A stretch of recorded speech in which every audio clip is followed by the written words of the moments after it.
Manera de Ángel correspondiente al jueves de la semana en curso, jueves 16 de febrero del año 2023. Mire, a raíz de esta nueva responsabilidad que de manera voluntaria adquirí, de incorporarme al PRI y de trabajar específicamente en el Instituto Reyes Heroles, estamos desarrollando, ahorita viendo las cuestiones logísticas de a qué estados ir primero, con una batería de conferencias, quizá 2 por ciudad primero, de diferentes temas, alguna plática con jóvenes, preparatorianos o universitarios, etc. Entonces, con miras a desarrollar esas conferencias, he estado revisando algunas cosas sobre la vida política del país, específicamente el Congreso de la Unión. ¿Por qué es esto? Una de las áreas críticas en materia electoral en 2024 será la conformación del próximo Congreso de la Unión. Cámara de Diputados, Cámara de Senadores. Si bien en algunos casos habrá la reelección, pero va a ser cambio total, pudiéramos decir, del Congreso de la Unión. Entonces empecé a revisar la integración de las bancadas y encontré algo que ya he comentado antes, pero ahora lo vi de una manera más clara. México es una economía abierta. En 1986 nos incorporamos al GATT, antecedente de la Organización Mundial de Comercio. El GATT en inglés es General Agreement on Tariffs and Trade, Acuerdo General sobre Aranceles y Comercio. Desaparece el GATT y se crea la Organización Mundial de Comercio. México es, pues, una economía abierta. Nos incorporamos al GATT, como dije, el 86 y el 87, allá por septiembre-octubre, debimos abrir la economía. El modelo de desarrollo, de crecimiento hacia adentro, hizo agua, cayó hecho pedazos, una ruina completa, y empezamos a construir con todas las oposiciones en contra, una economía de mercado, y posteriormente incorporarnos a la globalidad y además firmar el tratado, el Telecán, con Estados Unidos y Canadá. Y al revisar ese conjunto de cambios, allá por fines de los años 80, principios de los años 90, recordemos que el Tratado de Libre Comercio entró en vigor el 1 de enero del 94. Prácticamente estaríamos cumpliendo casi 30 años, 29 años de vigencia. Entonces comparé ese proceso de apertura, de consolidación de México como un actor importante en el comercio internacional, con la integración de nuestro Congreso de la Unión.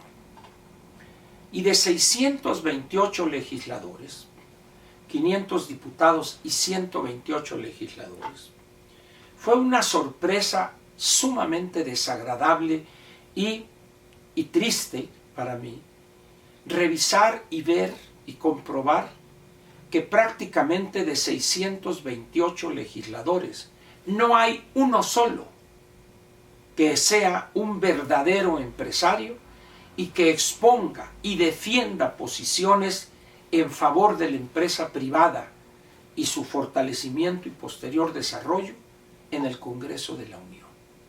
Si bien hay algunos legisladores, muy pocos hay que decirlo, que poseen una empresa, empresarios podríamos decir, por la actividad que desarrolla, pero la mentalidad no es de empresarios verdaderos.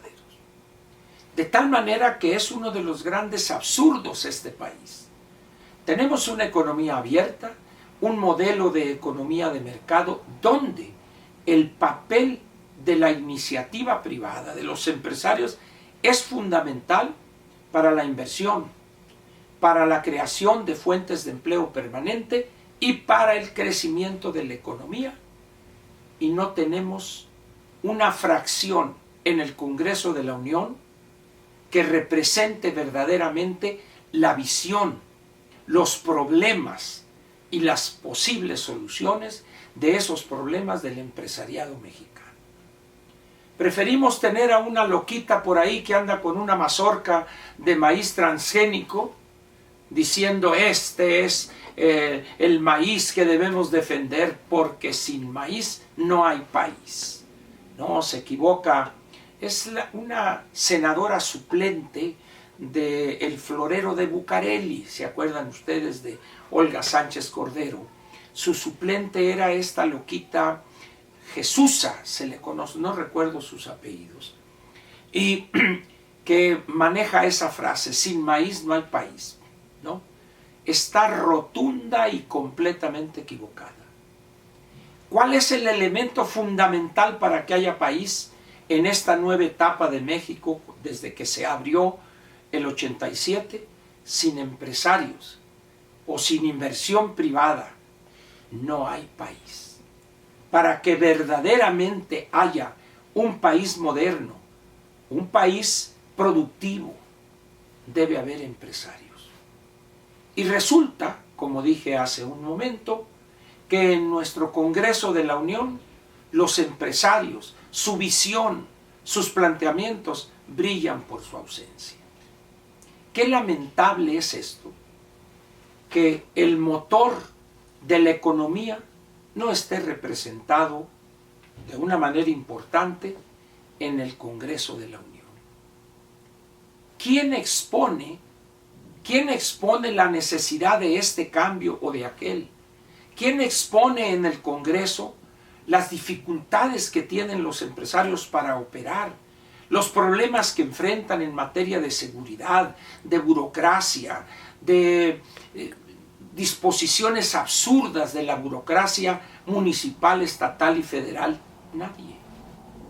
Nadie. Y eso, aparte de que habla muy mal de nuestra clase política, tiene un impacto negativo en el movimiento de inversión, no solo nacional, sino extranjera, a nuestro país. Sin embargo, repito, a nadie parece importarle eso. Ni a los partidos políticos, ni a las cámaras empresariales, y a los ciudadanos menos, porque hemos sido educados desde hace muchos decenios para odiar al empresario, para culparlo de todos los males, para ofenderlo, para cargarle la mano en cargas fiscales absurdas las más de las veces. De tal manera, pues, que es otro contrasentido que aquel sector que es el que mueve la economía, que es el que toma riesgos, que es el que crea empleos formales, es aquel al que insultamos más. Es aquel al que atacamos de manera virulenta, empezando por el mismo presidente de la República. En esas condiciones, pues, ¿cómo vamos a esperar que la inversión fluya, tanto la local como la foránea? Sería un absurdo que hubiera empresarios que dijeran, vamos a México. Oye, pero allá no quieren a los empresarios, allá los atacan, allá los acusan de esto, del otro, el mismo presidente los ataca, los insulta. ¿Qué vas a hacer allá? Vámonos a Chile, vámonos a Costa Rica, vámonos a República Dominicana. Pero México, y México ha salido del radar de los grandes movimientos de capitales y de inversión. Si hoy están llegando a México dólares, es por la tasa tan alta de interés que tenemos para combatir la inflación. Estamos en el 11% y con miras a que seguirá aumentando, porque no hay visos de que la inflación vaya a controlarse y luego reducirse. Pero el mal, ¿dónde está? En ese ninguneo, en esas ofensas sistemáticas permanentes de las cuales hacemos objeto a los empresarios. De tal manera que esperar, como dije y repito, una posición de tomar riesgos, de arriesgar patrimonio, solicitar financiamientos de aquel el que es ofendido, atropellado, de exaccionado de múltiples formas, sería realmente un contrasentido esperar que ellos arriesguen su patrimonio.